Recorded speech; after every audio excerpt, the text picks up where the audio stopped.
어디서 계집년이 쉰 냄새를 풍겨.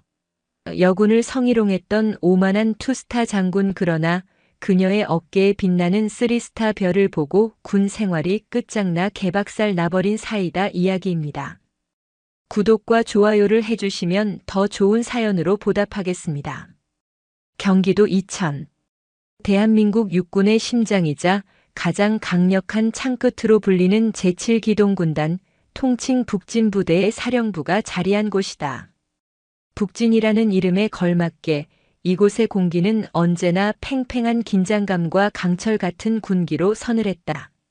하지만 최근 2달간 그 군기는 기묘한 방향으로 뒤틀려 있었다.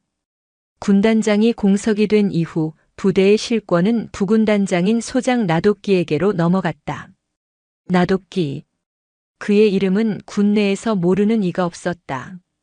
30년이 넘는 군 생활 동안 그가 밟아온 길은 화려했지만 그 뒤편에는 늘 검은 그림자가 드리워져 있었다. 육군 사관학교를 우수한 성적으로 졸업했지만 그는 자신의 능력이 아닌 권모술수와 인맥 관리를 생존의 제1원칙으로 삼았다. 그의 굵은 목과 꽉 끼는 전투복 상의는 오랜 세월 축적된 탐욕의 증거처럼 보였다. 그에게 군단은 하나의 왕국이었고 부하들은 자신의 신민이거나 혹은 소모품에 불과했다. 별 2개 소장이라는 계급은 그에게 무소불위의 권력이었다. 특히 군단장의 부제는 그에게 날개를 달아준 격이었다.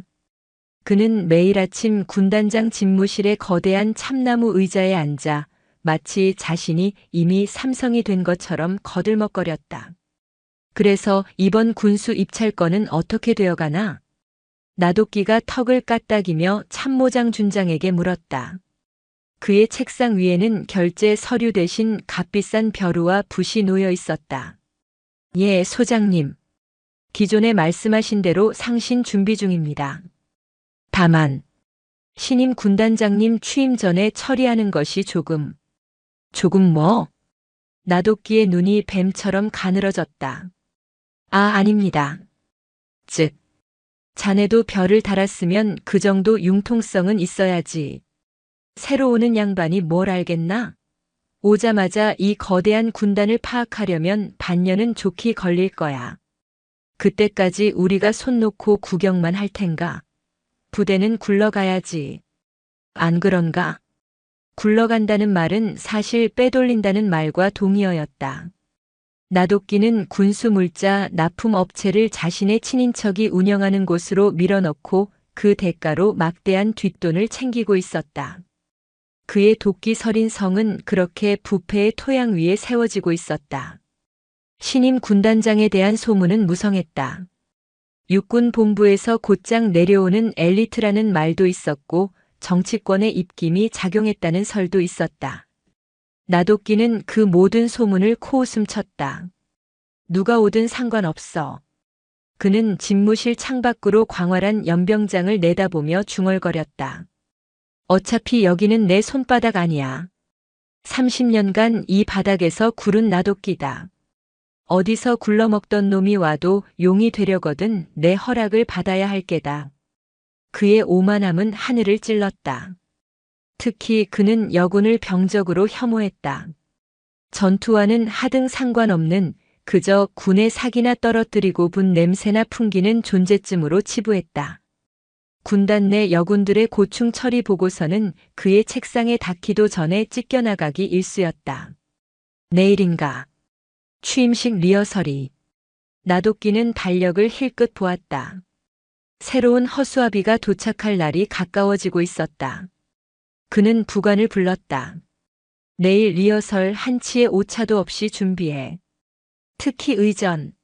내가 직접 확인할 테니 먼지 한 톨이라도 내 눈에 띄면 그날로 자네 군복 벗을 줄 알아. 명심하겠습니다. 부관의 등이 땀으로 축축하게 젖어들었다. 나독기의 성에서 그의 말은 곧 법이었고 그의 심기는 곧 재앙이었다. 내일 그 견고해 보이던 성에 첫 번째 균열이 생길 것이라고는 그 누구도 심지어 나독기 자신도 상상하지 못하고 있었다. 다음 날 오후 7월의 태양이 아스팔트를 녹일 듯이 이글거렸다. 제7기동군단 사령부 내의 가장 큰 강당인 북진회관은 다가올 취임식을 위한 리허설 준비로 분주했다. 에어컨을 최대로 가동했지만 수백 명의 장병들이 도열한 강당 내부는 후끈한 열기로 가득 찼다. 나도끼는 예정된 시간보다 정확히 10분 늦게 도착했다. 의전 담당 장교들이 사색이 되어 입구에서 그를 맞이했다. 소장님, 오셨습니까? 나도끼는 대답 대신 쯧 하고 혀를 찼다. 그의 미간에 잡힌 깊은 주름은 그의 심기가 최악임을 보여주고 있었다. 시작해. 그의 퉁명스러운 명령에 리허설이 시작되었다. 군악대의 연주가 울리고 가상의 신임 군단장이 입장하는 동선에 맞춰 의장대가 움직였다. 나도끼는 매의 눈으로 모든 것을 훑어보았다. 그는 단상의 가장 중앙 군단장의 자리가 비어 있는 것을 확인하고는 그 옆 부군단장석에 앉으려 했다. 그 순간이었다. 그의 눈이 단상 중앙에 고정되었다. 저건 뭐냐? 그의 목소리는 낮았지만 주변의 모든 소음을 집어삼킬 듯한 분노를 담고 있었다. 군단장의 자리. 내일 새로운 주인을 맞이할 그 붉은 벨벳 의자에 누군가 앉아 있었다. 심지어 여자였다. 그녀는 전투복 상의를 편하게 걸치고 있었고 계급장이나 명찰은 눈에 잘 띄지 않았다. 마치 이 모든 소란이 자신과는 상관없다는 듯 무릎 위에 펼쳐진 두꺼운 서류철을 덤덤히 넘기고 있었다. 햇빛이 강당 창문을 통해 들어와 그녀의 굳게 담은 입술과 날카로운 콧날을 비췄다. 나도끼의 머릿속에서 무언가가 끓어오르기 시작했다. 감히 어느 안전이라고 전현이 저 자리에 앉아있단 말인가. 그는 주변의 장교들을 쏘아보았다. 저게 뭐냐고 물었다. 저도 잘 모르겠습니다. 아침부터 와서 계속 저 서류만. 모른다고. 이놈의 군대가 아주 개판이군. 당장 끌어내지 않고 못들 하는 게냐. 나도끼가 육중한 몸을 이끌고 성큼성큼 단상으로 걸어 올라갔다. 그가 나무 계단을 밟는 소리가 쿵 하고 강당 전체에 울렸다. 부하 장교들은 공포에 질려 어쩔 줄 몰라 했지만 감히 그를 막아설 엄두를 내지 못했다. 그는 여자 앞에 섰다. 그림자가 서류 위로 드리워졌지만 여자는 여전히 고개를 들지 않았다. 어이. 나도끼가 불렀다. 여자는 미동도 하지 않았다. 지금 내가 너한테 말하고 있다. 여기가 어디라고 기어들어와 앉아있어. 그제야 여자가 천천히 고개를 들었다. 그녀의 눈은 놀랍도록 차분하고 깊었다. 분노도 두려움도 없는 마치 얼어붙은 호수 같은 눈동자였다. 무슨 일이십니까? 낮고 차분한 목소리. 그 목소리가 나도끼의 분노에 기름을 부었다. 무슨 일? 이 쌍년이 지금 상황 파악이 안 되나 보군. 나도끼는 이성을 잃었다. 이것은 단순한 실수가 아니었다. 자신의 왕국에서 자신의 권위에 대한 정면 도전이었다. 내년이 지금 앉아있는 그 자리가 어떤 자리인 줄 알아? 여기가 내년 같은 여군 나부랭이가 화장 고치러 들어오는 사교 클럽인 줄 아느냐고. 그의 고함 소리에 리허설은 완전히 중단되었다. 강당 안의 모든 시선이 단상 위에 집중되었다. 당장 그 더러운 궁둥이 치우고 꺼져. 내년에 그 역겨운 분 냄새가 신성한 군단장석을 더럽히고 있다고. 그는 손가락질을 하며 소리쳤다. 어느 부대 소속이야? 이름 계급대. 당장 2년 끌어내지 못해. 헌병 불러. 여기가 장난인 줄 알아? 상관 모독 명령 불복종 현행범으로 당장 체포해. 나도끼의 핏발선 눈이 여자를 향해 도끼를 뿜었다. 그는 이 여자를 본보기로 삼아 감히 자신의 권위에 도전하는 모든 것들을 짓밟아버릴 생각이었다. 여자는 천천히, 아주 천천히 서류를 덮었다. 그리고 자리에서 일어났다. 나도끼는 그녀가 겁을 먹고 사과하리라 생각했다. 하지만 여자는 그를 지나쳐 단상 중앙의 연설대로 향했다. 뭐 하는 짓이야? 바로 그 순간이었다. 리허설의 다음 순서를 알리는 쩌렁쩌렁한 방송이 스피커를 통해 터져나왔다. 지금부터 신임 제7기동군단장 한설이 중장님의 취임사 연습이 있겠습니다. 동시에 무대 조명이 일제히 연설대를 비췄다. 여자가 편하게 걸치고 있던 전투복 상의를 벗어 의자 등받이에 걸었다. 그 안으로 빳빳하게 다려진 전투복과 어깨 위에서 찬란하게 빛나는 세 개의 별.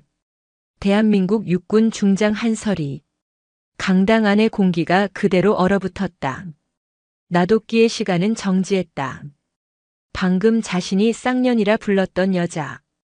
여군 나부랭이라 칭하며 궁둥이를 치우라고 명령했던 그 여자가 자신의 전투복 견장 위에 빛나는 별 3개를 똑똑히 내려다보고 있었다. 중장 한설이. 그녀가 바로 소문만 무성하던 신임 제7기동군단장이었다. 나도끼의 얼굴에서 피가 빠져나가기 시작했다. 붉게 달아올랐던 얼굴은 순식간에 백지장처럼 하얗게 변했다. 굵은 목줄기에 땀이 비오듯 흘러내렸다. 입이 바싹 마르고 혀가 굳어 아무 말도 나오지 않았다. 설마 하는 생각이 그의 머릿속을 미친 듯이 맴돌았다. 한설이 중장은 마이크를 잡지 않았다. 그녀는 연설대에서 한 걸음 물러나 얼어붙은 석상처럼 서 있는 나도끼를 향해 천천히 몸을 돌렸다. 그녀의 목소리는 마이크가 필요 없을 정도로 강당 전체를 장악했다. 그것은 고함이 아니었지만 그 어떤 고함보다도 무겁고 날카롭게 모든 이의 고막을 파고들었다. 소장 나도끼. 나도끼가 움찔하며 경례조차 잊은 채 뻣뻣하게 굳었다. 자네가 방금 쌍년이라 칭한 상관, 제7기동군단장 중장 한설이다. 그녀의 한마디 한마디는 얼음 송곳이 되어 나도끼의 심장을 꿰뚫었다. 강당 안의 수백 명 장병들은 숨조차 제대로 쉬지 못했다. 자네가 여군 나부랭이라 모독하며 역겨운 분 냄새가 난다고 했던 그 여군이 오늘부로 자네의 군단장이다. 한설이는 나도끼에게로 천천히 걸어갔다. 나도끼는 뒷걸음질 치고 싶었지만 발이 바닥에 붙어버린 듯 움직이지 않았다. 그리고 자네가 더러운 궁둥이를 치우라고 명령했던 이 자리. 그녀는 군단장의 의자를 손으로 툭 쳤다. 오늘부터는 내가 앉을 자리다. 자네는 이제 이 자리를 넘볼 자격조차 없어. 차가운 분노. 그것은 나도끼가 뿜어내던 뜨거운 도끼와는 질적으로 다른 강철 같은 분노였다. 그녀는 나도끼의 눈을 똑바로 응시했다.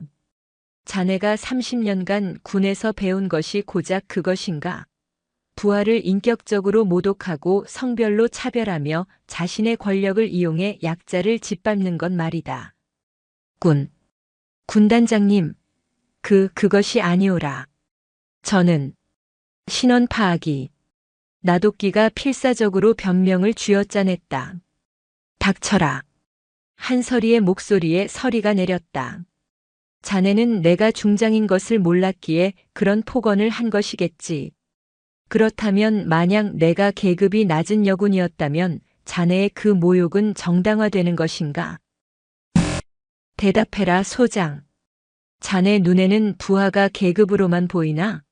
자네보다 낮은 계급, 특히 여군은 자네가 마음대로 짓밟아도 되는 존재였나? 한설이는 강당을 둘러보았다. 공포에 질린 여군 몇몇의 얼굴이 그녀의 눈에 들어왔다. 부관. 네. 군단장님. 부관이 총알처럼 튀어나왔다. 당장 육군본부 감찰실에 연락해. 내일 아침부로 제7기동군단 전체에 대한 특별 감찰을 요청한다고 전해라. 특히 군수, 인사 분야를 집중적으로 감사하라고 해. 먼지 한 톨까지 샅샅이 뒤져. 예, 알겠습니다. 나도끼의 동공가 격렬하게 흔들렸다. 군수 인사. 그의 가장 치명적인 아킬레스건이었다. 감찰이라니요, 군단장님. 그것만은. 그리고 한설이는 나도끼의 말을 잘랐다. 소장 나도끼. 자네를 오늘부로 부군단장 직위에서 보직 해임한다. 자네가 그토록 혐오하는 여군, 바로 내가 내리는 첫 번째 명령이다. 그녀는 다시 한번 강당 전체를 향해 말했다. 나는 제7기동 군단장으로서 이 부대 소속 그 어떤 장병도 성별이나 계급 때문에 부당한 모욕이나 차별을 받지 않도록 할 것이다.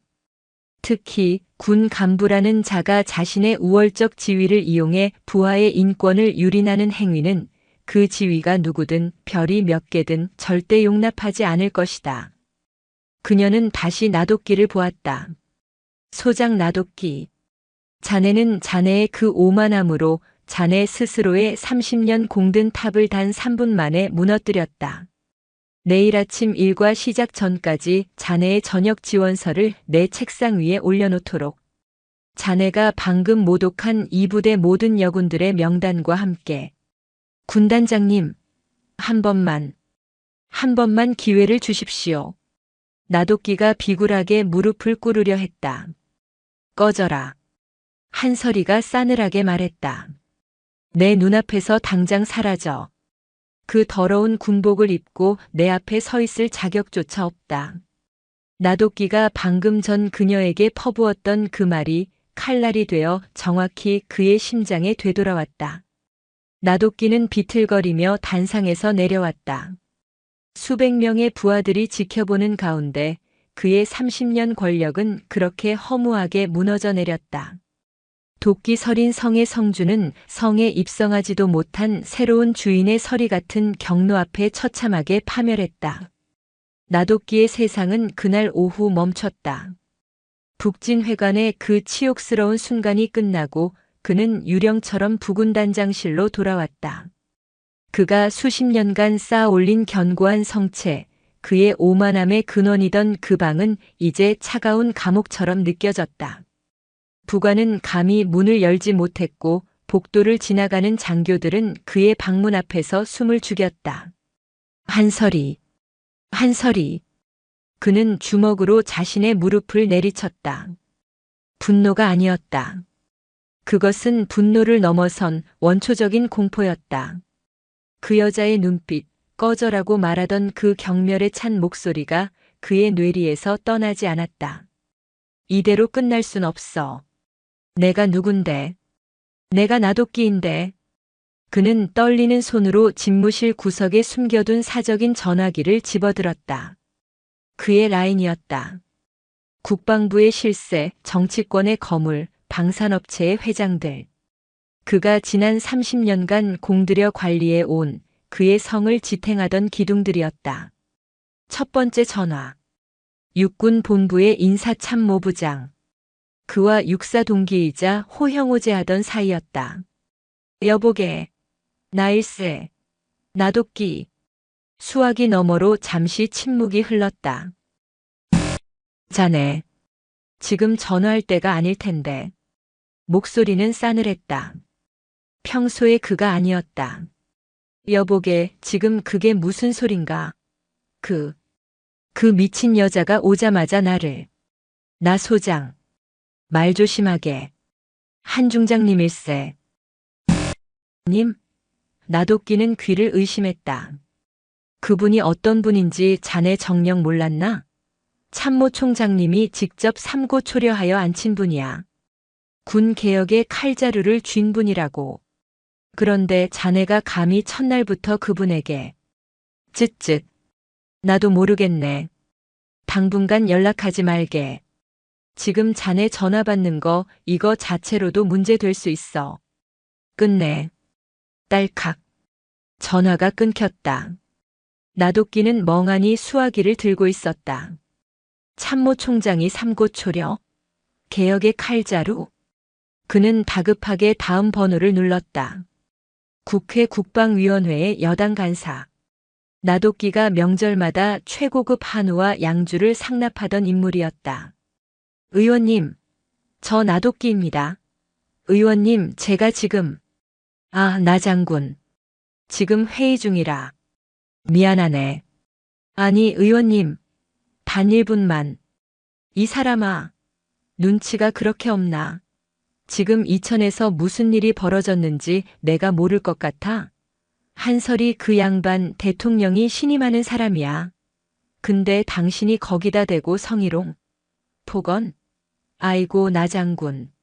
나까지 불똥 튀게 하지 말고 당분간 조용히 있게. 이만. 또다시 끊겼다. 그의 손이 땀으로 축축했다. 그의 성을 바치던 기둥들이 썩은 동아줄이었다는 것을 깨닫는 데는 오랜 시간이 걸리지 않았다. 소문은 빛보다 빨랐다. 나도끼 신임 여성 군단장에게 성희롱 폭언으로 현장에서 보직 해임. 이 자극적인 소식은 이미 여의도와 용산을 한 바퀴 돌았던 것이다. 그 누구도 그를 돕지 않았다. 아니, 돕기는커녕 그와의 연결고리를 끊어내기 위해 필사적이었다. 그때였다. 똑똑. 누구야? 들어오지 마. 문이 그냥 열렸다. 나도끼의 부관이 사색이 된 얼굴로 서 있었다. 그리고 그의 뒤로 낯선 얼굴의 장교 3명이 보였다. 그들의 팔에는 육군 본부 감찰이라는 선명한 완장이 채워져 있었다. 뭡니까? 당신들. 나도끼가 본능적으로 일어섰다. 감찰 장교 중 선임으로 보이는 중령이 한치의 망설임도 없이 그에게 다가와 서류를 내밀었다. 육군 본부 특별감찰실입니다. 한설이 군단장님의 요청 및 참모총장님 직권으로 소장 나도끼에 대한 특별감찰을 개시합니다. 뭐라고? 지금 이 시간부로 부군단장실 및 소장님의 관사를 압수수색합니다. 부군단장께서는 모든 업무에서 즉각 배제되며 감찰 종료 시까지 대기해 주십시오. 에이, 이럴 순 없어. 내가 소장이야. 별 2개라고. 너희 따위가 감히.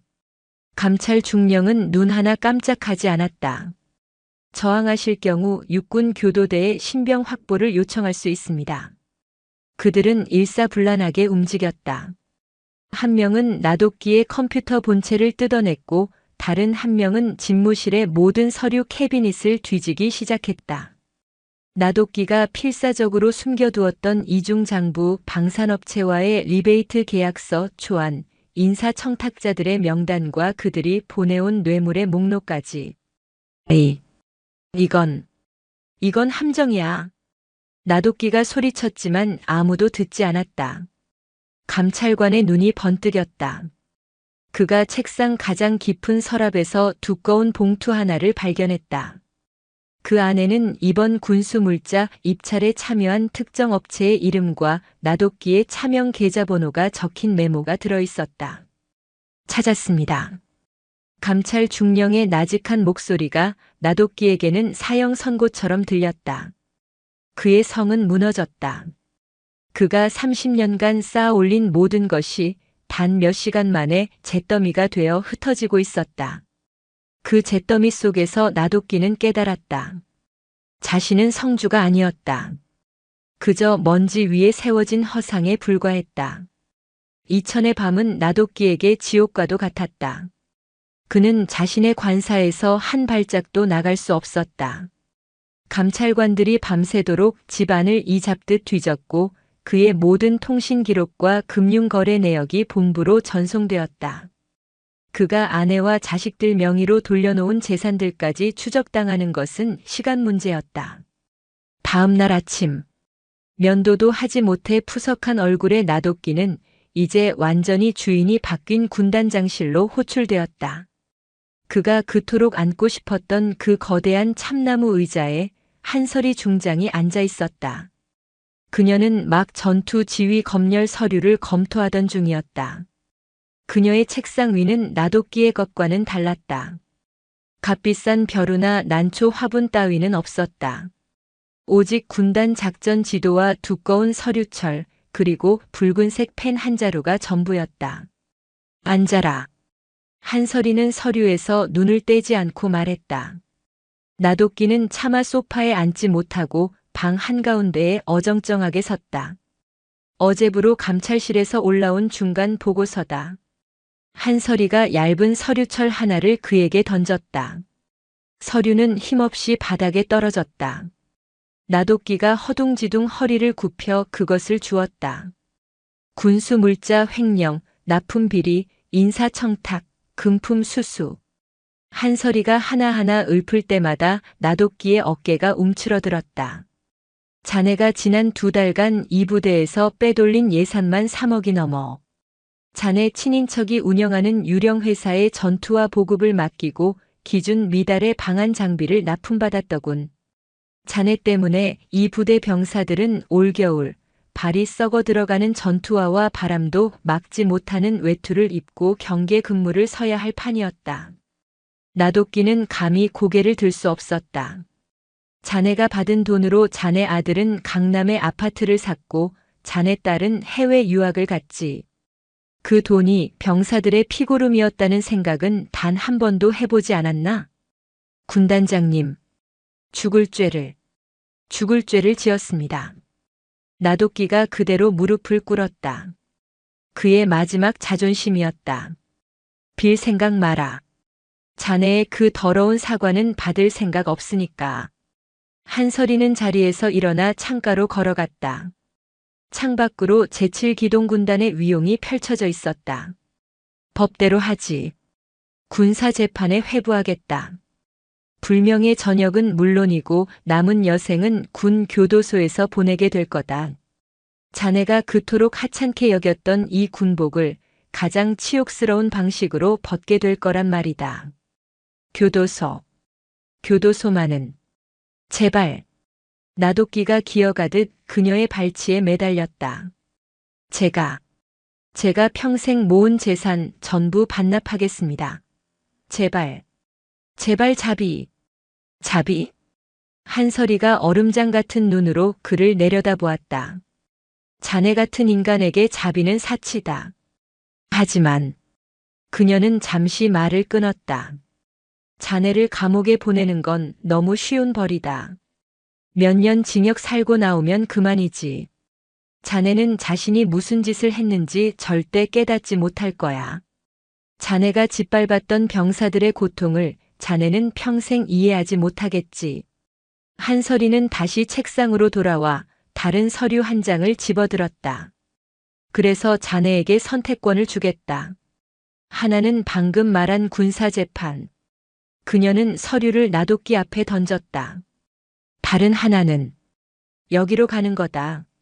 나도끼의 눈이 서류로 향했다. 인사이동 명령서. 보직 육군 제21사단 해안연대 부연대장. 임지 강원도 양구. 나도끼는 자신의 눈을 의심했다. 제21사단 백두산 부대. 대한민국에서 가장 춥고 험준한 산악지대를 담당하는 최전방 GOP 사단이었다. 그리고 해안연대 부연대장. 이것은 사형 선고나 다름없었다. 해안연대 GOP 경계연대의 부연대장직은 통상 중령 혹은 막 진급한 대령이 가는 자리였다.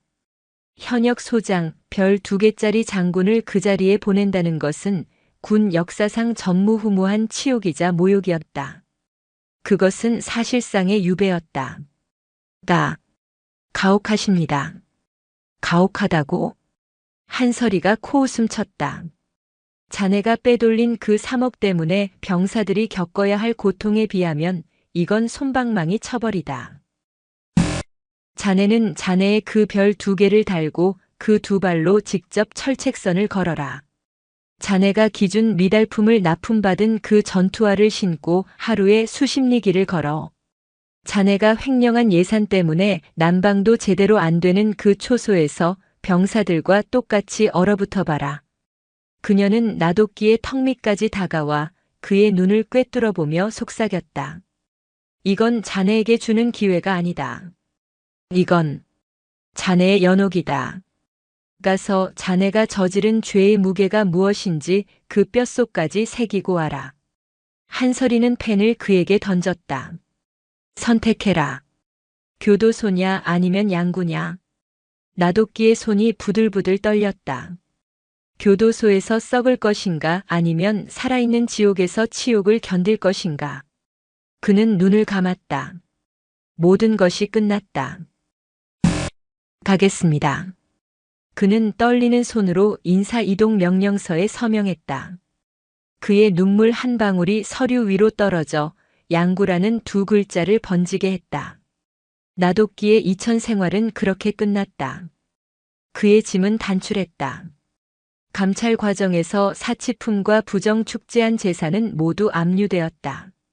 그에게 남은 것은 몇 벌의 전투복과 속옷, 그리고 이제는 치욕의 낙인이 되어버린 소장 계급장이 전부였다.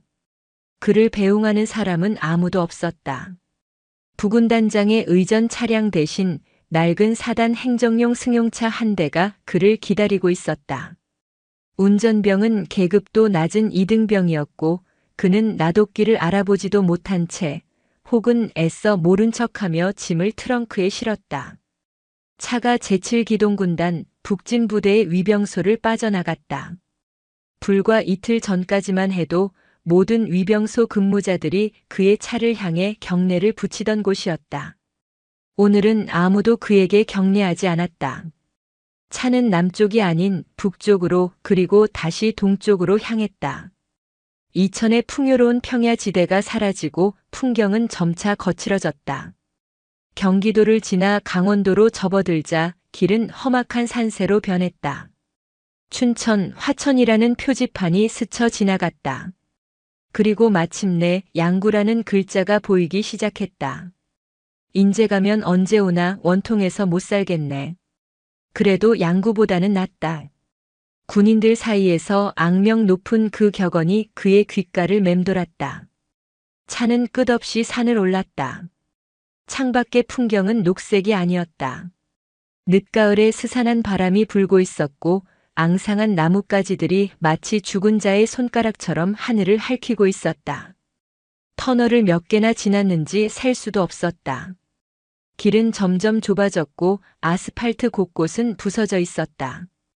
이런 곳에 부대가 있다고. 나도끼는 평생을 야전 지휘관으로 보냈지만 그가 있던 야전은 기계와 사단이나 군단 사령부 같은 핵심 부대였다. 이렇게 척박하고 문명과 단절된 곳은 처음이었다. 몇 시간을 더 달린 차가 마침내 백두산 부대라는 거대한 표석을 지났다. 제21사단 사령부였다. 하지만 그의 목적지는 거기가 아니었다. 소장님, 여기서 연대 행정장교님 차로 갈아타셔야 합니다. 운전병이 조심스럽게 말했다. 잠시 후 낡은 군용 지프 한 대가 멈춰 섰다. 자신을 해안연대 인사과장이라 소개한 대위는 나도끼의 계급장을 보고도 별다른 감흥이 없는 얼굴이었다. 그에게 소장은 그저 새로 오는 부연대장일 뿐이었다. 지프는 사령부보다 더 깊은 산속으로 들어갔다. 비포장도로가 시작되었고 차는 위아래로 격렬하게 에무에무에무 흔들렸다. 길가에는 지뢰라는 붉은색 경고판이 연이어 나타났다.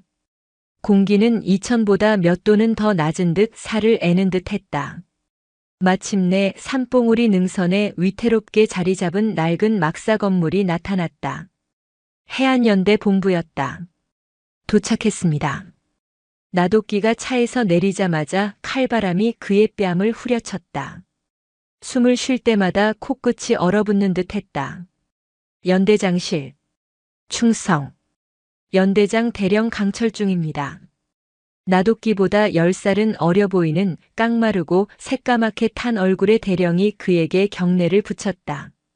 하지만 그 눈빛에는 존경심 따위는 없었다.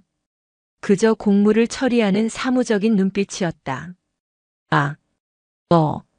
수고하네. 나도끼는 어색하게 경례를 받았다. 자신이 대령의 경례를 받는 것이 당연함에도 지금 이 상황은 모든 것이 뒤틀려 있었다.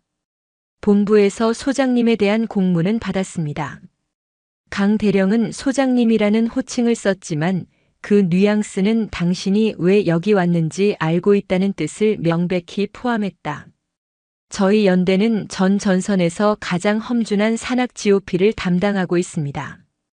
부연대장님의 주 임무는 연대 전 구간 철책선 도보 순찰 및 시설물 관리 감독입니다. 매일입니다. 야간 포함해서 말입니다. 그것은 명령이었다. 숙소는 본부 뒤편 독신 간부 숙소에 마련해 두었습니다. 시설이 많이 열악합니다. 양해 바랍니다. 안내를 받아간 그의 숙소는 처참했다. 시멘트 블록으로 지어진 낡은 건물, 페인트가 벗겨진 복도를 지나자 쇠로 된 문 하나가 나타났다. 방은 3평 남짓했다. 낡은 철제 침대 하나, 녹슨 관물대, 그리고 책상이 전부였다.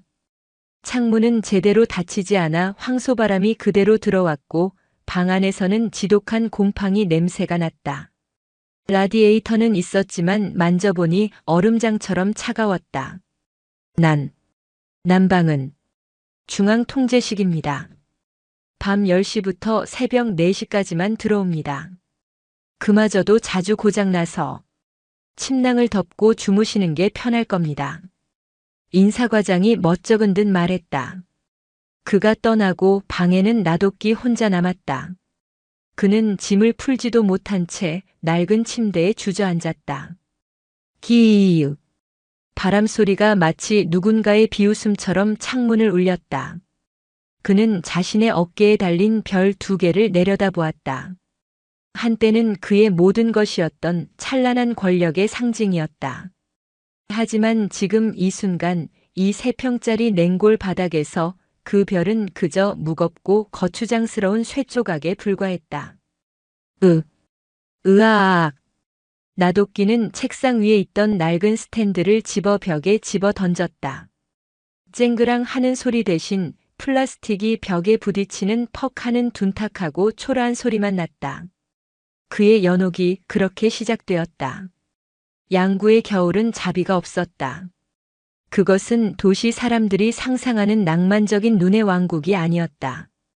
이곳의 겨울은 생명을 갉아먹는 포식자였다. 나도끼가 부임한 지 고작 사흘째 되던 날 기온은 영하 20도 아래로 곤두박질 쳤고 바람은 살을 애는 것이 아니라 뼈를 부수는 망치처럼 느껴졌다. 부연대장님 순찰 시간입니다. 새벽 5시. 어둠이 채 가시지 않은 시각 인사과장이 얼음장 같은 그의 방문을 두드렸다. 나도끼는 뜬 눈으로 밤을 지새웠다. 낡은 침낭 하나의 의지의 쪽잠을 청하려 했지만 뼛속까지 스미는 한기가 그를 잠들게 두지 않았다. 그는 지난 30년간 이렇게 추워본 적이 없었다.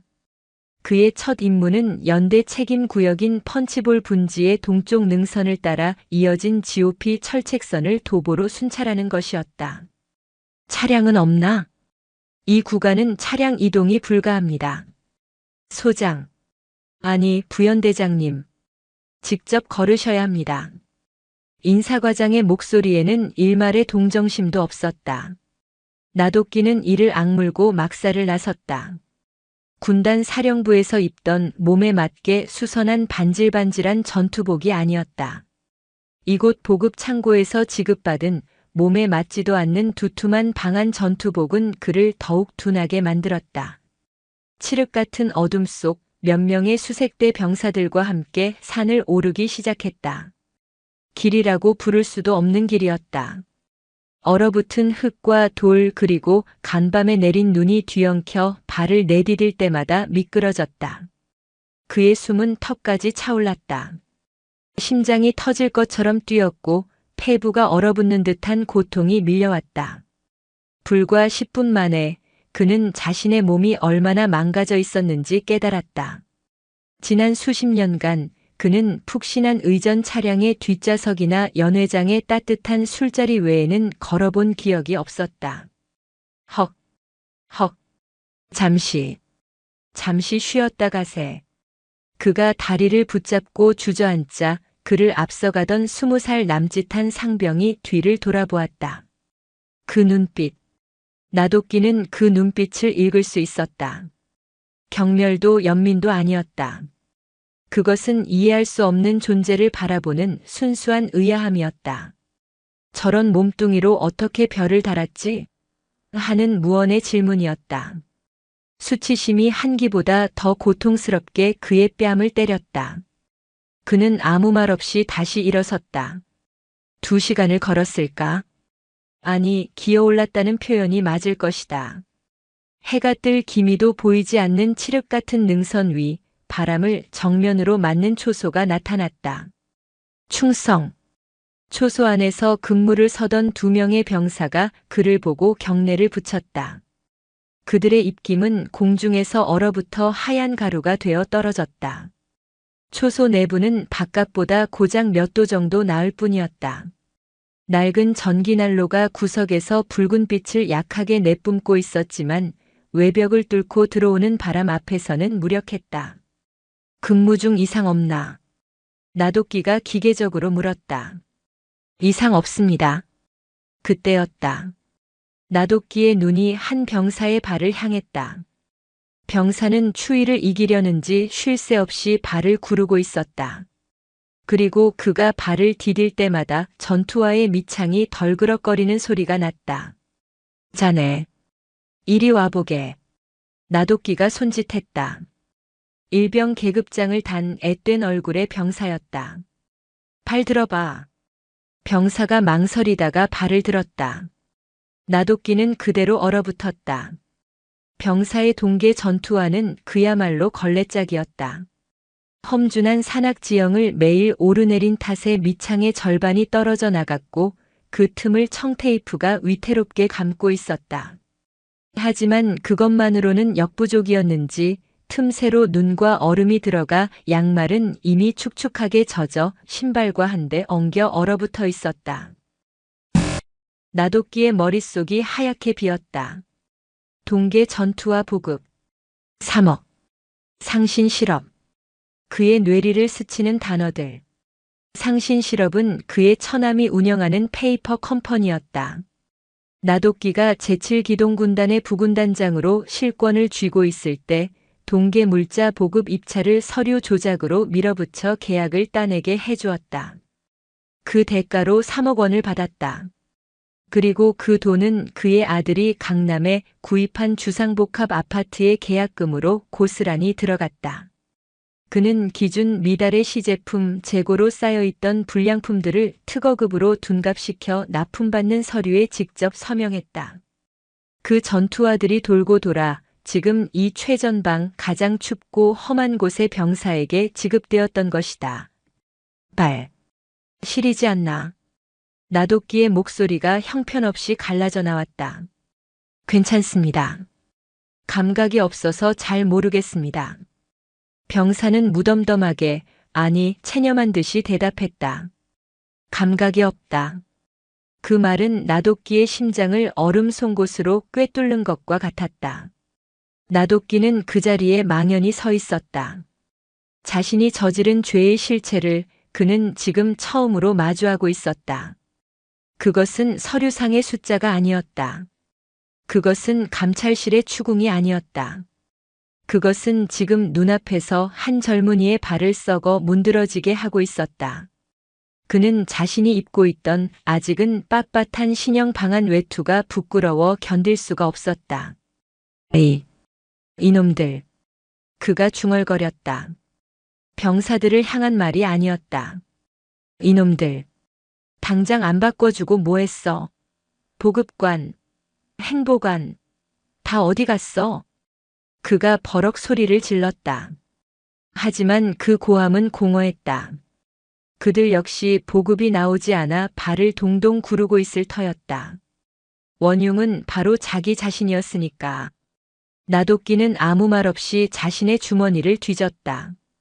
그가 이천을 떠나올 때 혹시 몰라 챙겨왔던 주머니 난로 핫팩 2개가 만져졌다. 그는 그것을 꺼내 병사의 손에 쥐어주었다. 이거라도 신발 안에 넣어. 그리고 그는 더 이상 그 초소에 머무를 수 없었다. 그는 도망치듯 초소를 빠져나왔다. 매서운 칼바람이 그의 뺨을 후려쳤다. 하지만 그는 추위를 느끼지 못했다. 그의 안에서 무언가 다른 것이 불타오르기 시작했다. 그것은 분노였고 그보다 더 지독한 자기 혐오였다.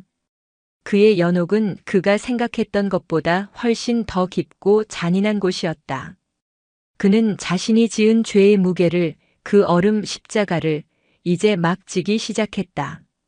그의 3평짜리 냉골 숙소로 돌아온 나돗기는 짐승처럼 울부짖었다. 으아악! 그는 낡은 관물대를 주먹으로 내리쳤다. 쇠가 찌그러지는 소리와 함께 그의 손등이 찢어져 피가 흘렀다.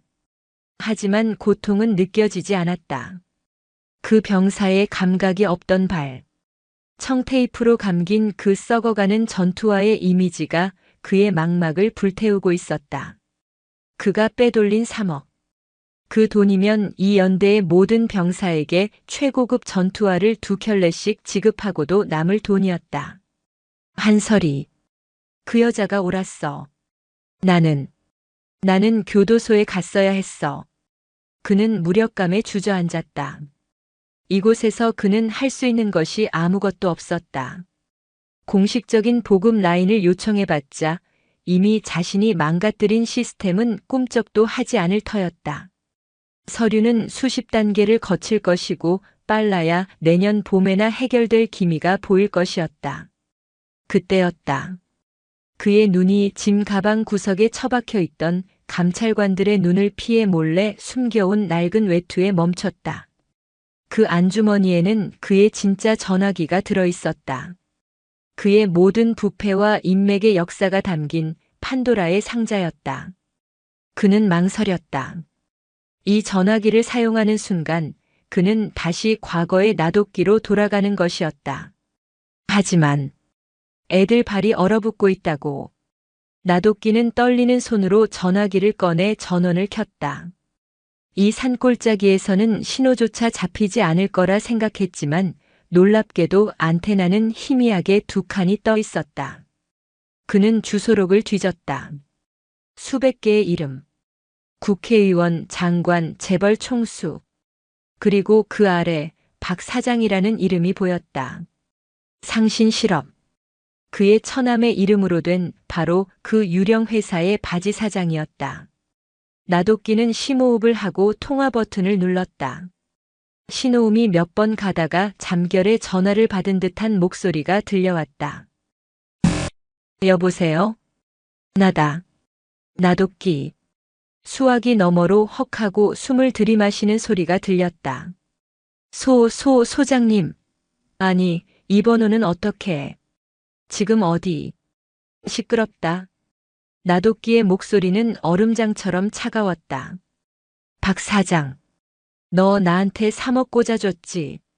그리고 군납 계약으로 최소 10억은 더 해먹었을 테고. 소장님. 그게 무슨 말씀이? 저는 내 처남 뒤에 숨어서 내가 꿀꺽한 돈, 내가 모를 줄 알았나? 내 장부뿐만 아니라 내 놈 이중 장부까지 내가 다 가지고 있어. 지금 내 손에. 물론 거짓말이었다. 모든 장부는 감찰실에 압수당했다. 하지만 박 사장은 그 사실을 알 리가 없었다. 나돗기는 지금 도박을 하고 있었다. 자네.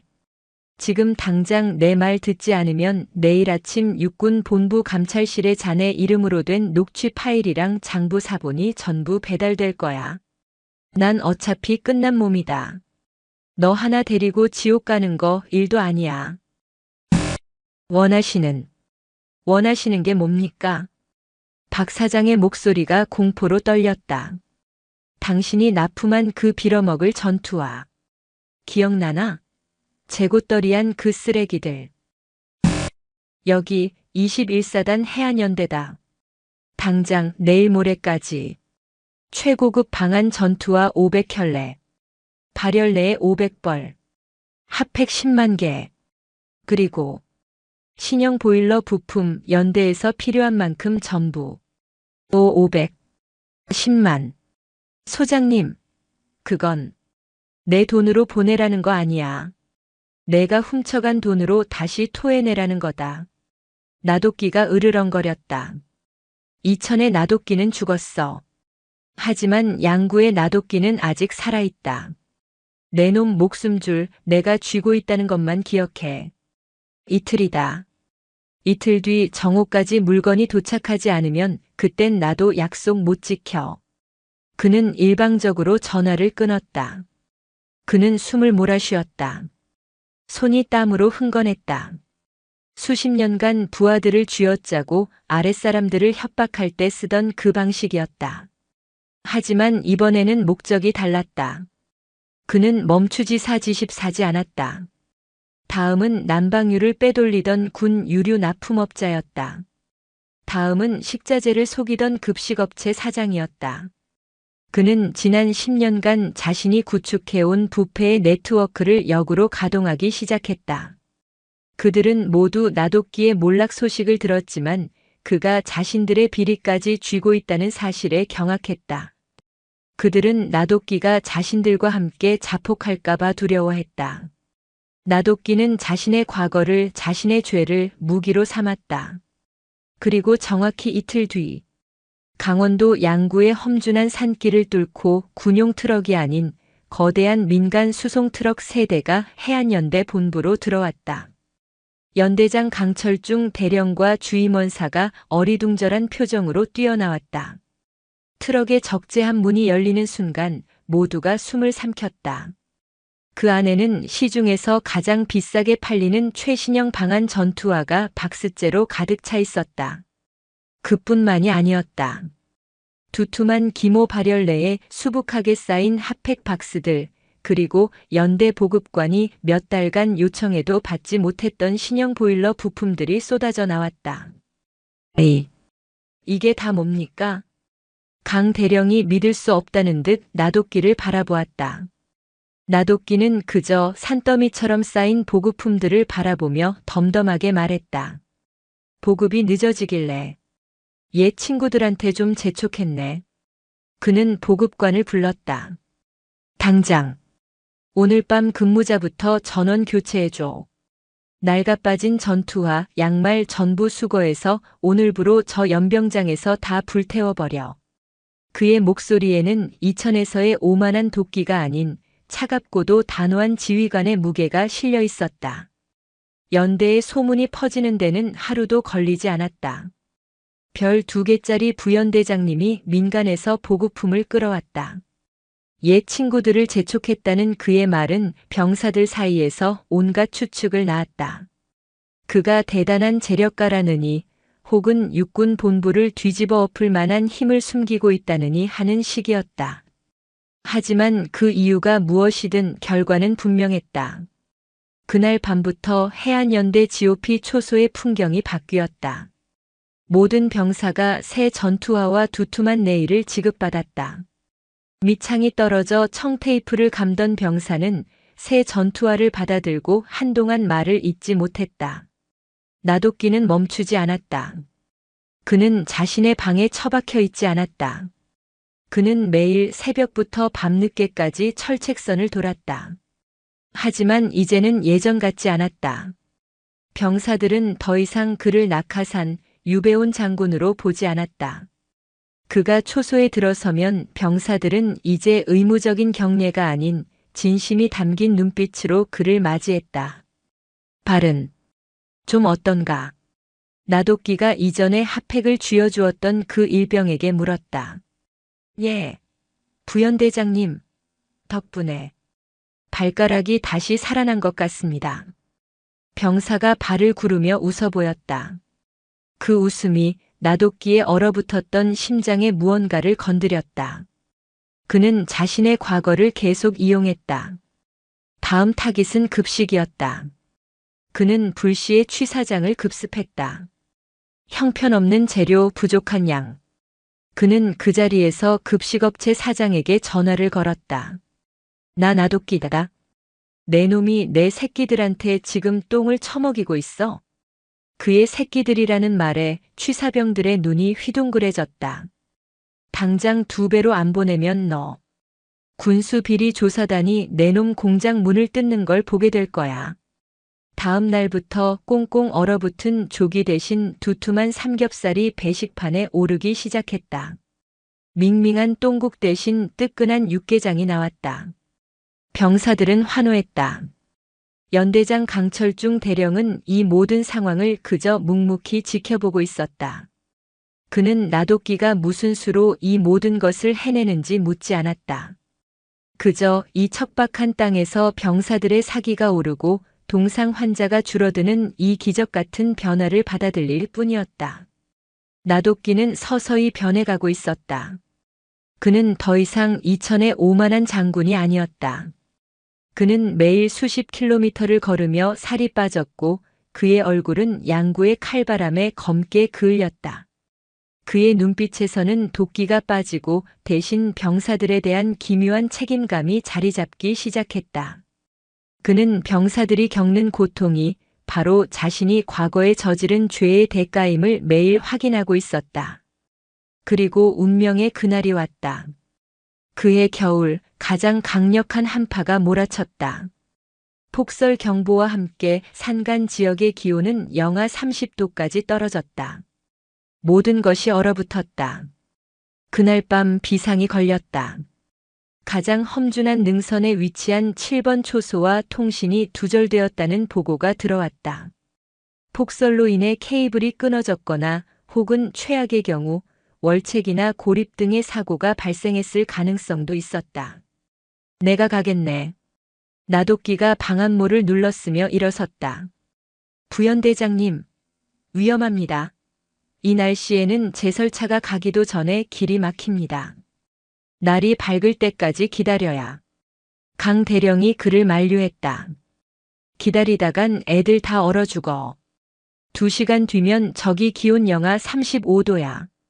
수색조 3명만 붙여줘. 나머진 내가 알아서 하겠네. 나도끼의 고집을 꺾을 순 없었다. 그는 3명의 수색대원과 함께 눈보라가 몰아치는 어둠 속으로 걸어 들어갔다.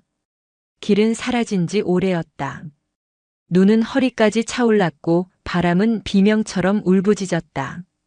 한치 앞도 보이지 않는 눈보라를 뚫고 그들은 나침반과 감각의 의지의 산을 올랐다. 2시간이 넘는 사투 끝에 그들은 거대한 눈더미에 파묻힌 7번 초소를 발견했다. 이봐, 정신 차려. 안에 사람 있나?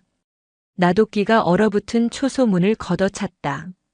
문을 열자 얼음장 같은 공기가 쏟아져 나왔다.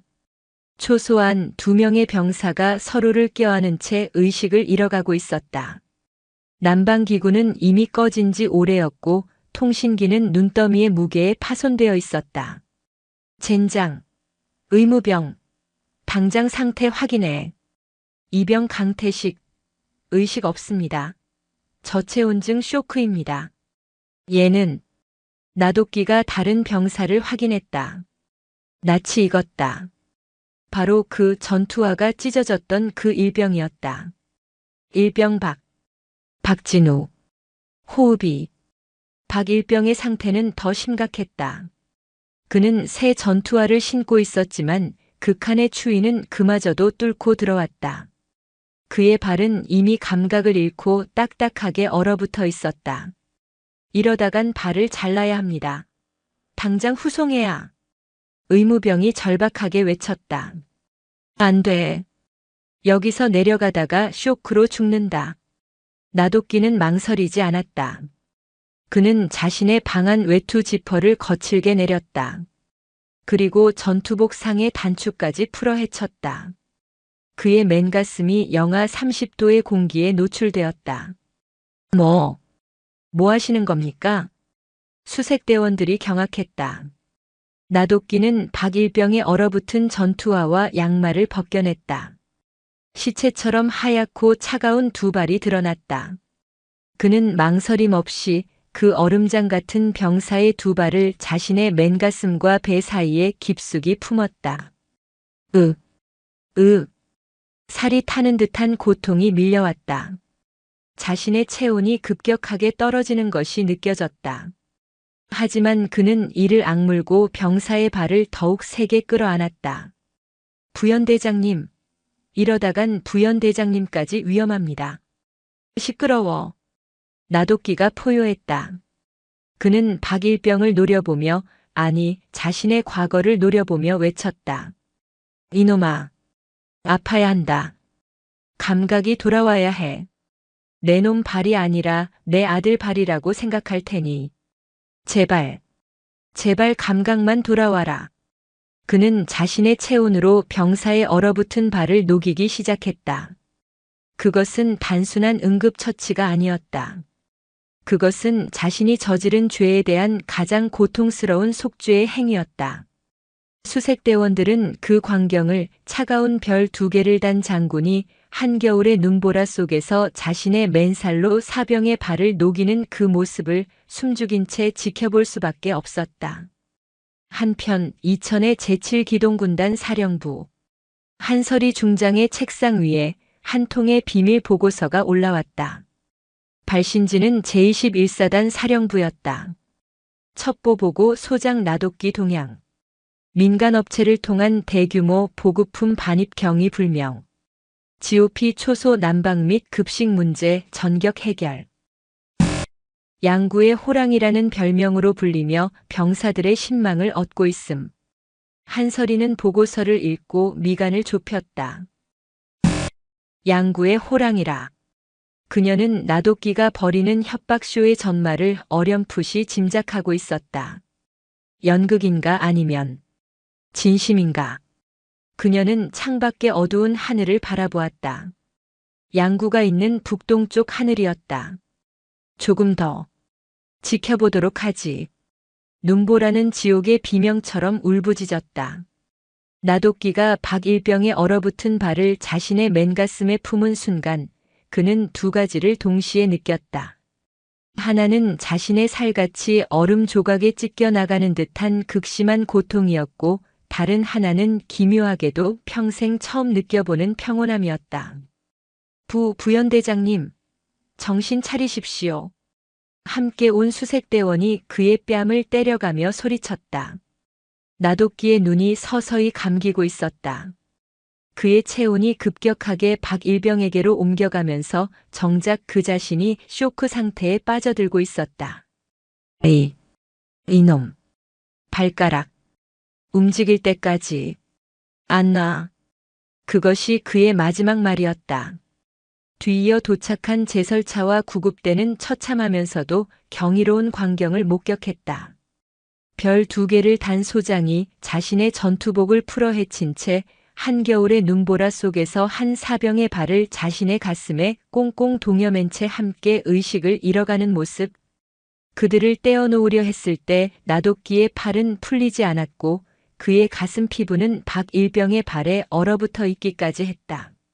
젠장, 억지로 떼어내면 피부가 찢어진다. 이대로 이송해. 그들은 사단 의무대로 긴급 후송되었다.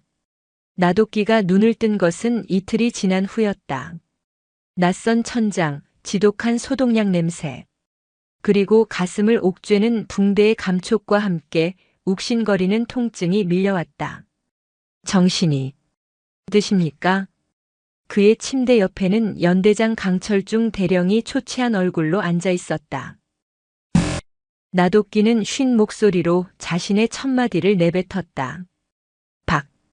일병. 발은. 강 대령은 순간 말을 잇지 못했다. 그는 눈시울을 붉힌 채 힘겹게 입을 열었다. 살렸습니다. 부연대장님. 군의관 말로는 조금만 늦었거나 그 자리에서 그렇게 체온을 나누지 않았다면 발목을 절단해야 했을 거라고 했습니다. 지금은 회복 중입니다. 동상 흔적은 남겠지만 걷고 뛰는 데는 문제 없을 거라고 합니다. 나독기는 그 말을 듣고 다시 눈을 감았다. 그의 눈꺼풀 아래로 뜨거운 것이 흘러내렸다. 안도감인지 죄책감인지 모를 감정이었다. 부연대장님은 가슴에 심각한 동상을 입으셨습니다. 피부 조직이 괴사하여 치료에 오랜 시간이 걸릴 겁니다. 평생 흉터가 남을 거라고. 나독기는 자신의 가슴을 내려다보았다. 두꺼운 붕대 아래 불에 댄 듯한 통증이 느껴졌다. 그 흉터는 그가 훔친 3억 원과 그가 짓밟았던 병사들의 고통이 자신의 몸에 새겨진 낙인이었다. 그는 그 흉터가 차라리 고마웠다. 그의 연옥은 이제 그의 몸의 일부가 되었다. 그 사건 이후 제21사단 해안연대는 완전히 달라졌다. 나도끼의 이야기는 전설처럼 퍼져나갔다. 처음에는 그저 별난 장군, 보급품 끌어오는 호랑이 정도로 불렸던 그는 이제 살아있는 신화가 되었다. 병사들은 그를 아버지라고 부르기 시작했다. 그가 철책 순찰을 돌 때 초소의 병사들은 더 이상 경례를 위한 경례를 하지 않았다. 그들의 눈에는 얼어붙은 땅을 녹일 듯한 뜨거운 존경심이 담겨 있었다. 나도끼는 여전히 그 낡고 추운 숙소에서 지냈다. 그는 매일 똑같이 철책을 돌았고 병사들과 똑같은 밥을 먹었다. 그가 달라진 것이 있다면 말이 더 없어졌다는 것, 그리고 그의 눈이 한없이 깊어졌다는 것이었다. 그의 가슴 흉터가 아물어가던 어느 날, 겨울의 끝자락을 붙잡고 마지막 눈발이 흩날리던 날이었다. 두두두두두. 양구의 적막한 하늘을 찢는 낯선 헬리콥터 소리가 들려왔다. 연대 본부 연병장에 내려앉은 것은 검은색 도장의 육군 지휘 헬기였다. 그리고 그 헬기에서 제7기동군단의 붉은색 깃발이 먼저 모습을 드러냈다. 한설이 중장이었다. 그녀의 방문은 예고되지 않았다. 강철중 대령을 비롯한 연대 간부들이 사색이 되어 달려 나왔지만 한설이는 그들의 경례를 받는 둥 마는 둥 하며 물었다. 나 소장은 어디 있나? 지금 7번 초소구역 철책 순찰 중이십니다. 잘 됐군. 안내해라. 한설이는 지프를 타고 나도끼가 그 지옥 같은 밤을 보냈던 7번 초소로 향했다. 바람이 몰아치는 철책선 위. 나도끼는 멀리서 다가오는 지휘 차량을 덤덤히 바라보고 있었다. 그는 몇 달 만에 다시 마주한 그녀 앞에서 조금도 동요하지 않았다. 그는 그저 붕대로 감은 가슴팍을 한번 쓸어내리고는 깍듯하게 경례를 붙였다. 충성. 한설이는 한동안 말이 없었다. 그녀는 이천에서 보았던 탐욕과 오만으로 번들거리던 그 장군이 아닌 전혀 다른 사람을 보고 있었다. 앙상하게 마른 얼굴, 양구의 칼바람에 검붉게 그을린 피부, 그리고 모든 것을 체념한 듯 하면서도 무언가 단단한 심지가 박힌 그 눈빛을. 자네, 몰골이 말이 아니군. 이곳의 겨울은 누구에게나 공평합니다. 나도끼가 낮게 대답했다. 한설이는 철책을 따라 천천히 걸었다. 나도끼도 그저 말없이 그녀의 반보 뒤를 따랐다. 보고는 받았다. 한설이가 멈춰서서 북녘의 황량한 산을 바라보며 말했다. 자네가 옛 친구들을 협박해서 보급품을 뜯어낸 것도, 병사의 발을 자네 가슴에 품어 살려낸 것도, 그게 자네가 말한 속죄 방식인가? 과거의 죄를 또 다른 죄역방로 덮는 것 말이야. 나도끼는 고개를 숙이지 않았다. 그는 한설이의 옆모습을 바라보며 처음으로 자신의 속내를 털어놓았다. 군단장님, 저는 제가 저지른 죄가 단순히 돈을 훔친 것이라 생각했습니다. 하지만 이곳에 와서 깨달았습니다. 제 죄의 본질은 돈이 아니었습니다. 그의 목소리가 바람에 섞여 흩어졌다. 저는 제 부하들을, 이 나라의 아들들을 숫자로만 봤습니다. 제 별을 더 빛나게 해줄 소모품, 제 안위를 위한 방패막이로만 여겼습니다. 제가 훔친 것은 돈이 아니라 이 병사들의 목숨과 그들의 부모가 국가에 바친 신뢰였습니다. 그는 자신의 가슴팍을 움켜쥐었다. 제가 그들을 협박한 것 맞습니다. 제가 만든 도구로 최소한의 해독제라도 만들고 싶었습니다. 그리고 박일병의 발을 품었을 때 저는 그 아이를 살리려 한 것이 아닙니다. 나도끼의 눈에, 그 깊은 눈에 이슬이 맺혔다. 저는 저를 살리고 싶었습니다. 제가 외면했던 그 고통을 제 살로 직접 느끼지 않고서는 단 하루도 숨을 쉴 수 없을 것 같았습니다. 정적이 흘렀다. 오직 바람 소리만이 그들의 군복을 스칠 뿐이었다. 한설이는 천천히 고개를 돌려 나돗길을 정면으로 바라보았다. 그녀의 얼음장 같던 눈빛이 아주 미세하게 흔들리고 있었다. 육군 본부에 자네의 명예 전역을 건의했다. 자네의 공은 비록 그 방식이 그릇되었으나 수많은 병사를 살렸다. 그리고 자네의 희생은 모든 지휘관의 귀감이 되기에 충분해. 자네의 과거 비리는 이번 공으로 덮고 명예롭게 군을 떠날 기회를 주겠다. 조용한 후방 사단으로 보직을 옮겨 그곳에서 저녁식을 치르도록 해주지. 내일 당장 이 지옥에서 떠나도 좋다. 그것은 구원이었다. 나돗기가 그토록 바라던 이 연옥에서의 해방이었다. 나돗기는 잠시 눈을 감았다. 그는 이천의 따뜻한 관사 아들의 웃음소리, 그리고 화려했던 자신의 지난 날들을 떠올렸다. 그리고 그는 눈을 떴다. 감사합니다, 군단장님. 그는 한설이를 향해 자신의 군 생활 중 가장 맑고 가장 단호한 목소리로 말했다. 하지만 거절하겠습니다. 한설이의 눈썹이 치켜 올라갔다. 제 명예는 이천의 군단장실에서 잃은 것이 아닙니다. 제 명예는 제가 외면했던 이 철책선 어딘가에 버려져 있었습니다. 그리고 저는 이제야 그것을 되찾았습니다. 그는 자신의 가슴 붕대 밑에 흉터를 가리켰다. 이 흉터가 제게 남은 유일한 명예입니다. 저는 이 명예를 따뜻한 후방의 단상 위에서 가짜 박수를 받으며 더럽히고 싶지 않습니다. 나돗기, 저의 자리는 이곳입니다. 군단장님, 제 별은 이미 오래전에 떨어졌습니다. 지금 제 어깨에 달린 것은 그저 쇠붙이일 뿐입니다.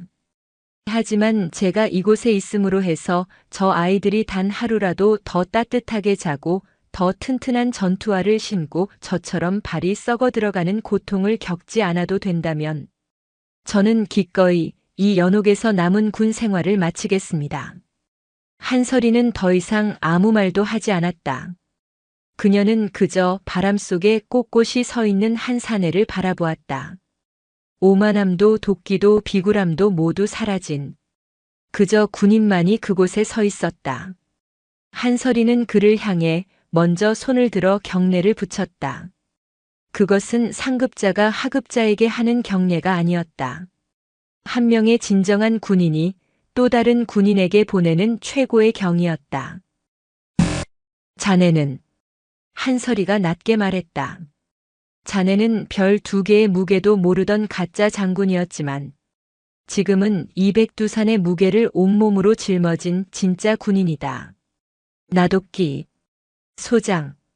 그녀는 소장이라는 단어에 힘을 주어 말했다.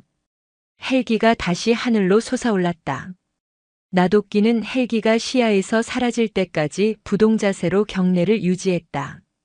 그가 다시 철책을 향해 돌아섰을 때 지독했던 겨울의 마지막 눈발이 그치고 구름 사이로 한 줄기 햇살이 쏟아져 내렸다. 그 햇살이 그의 어깨에 달린 낡은 쇠붙이를 비추자 그것은 그 어느 때보다도 찬란하게 빛나고 있었다. 그는 자신의 가슴에 남은 흉터를 어루만졌다. 그곳에 그의 진짜 별이 뜨겁게 깃들어 있었다. 오늘도 인생지의 말씀을 잘 들어주셔서 감사합니다.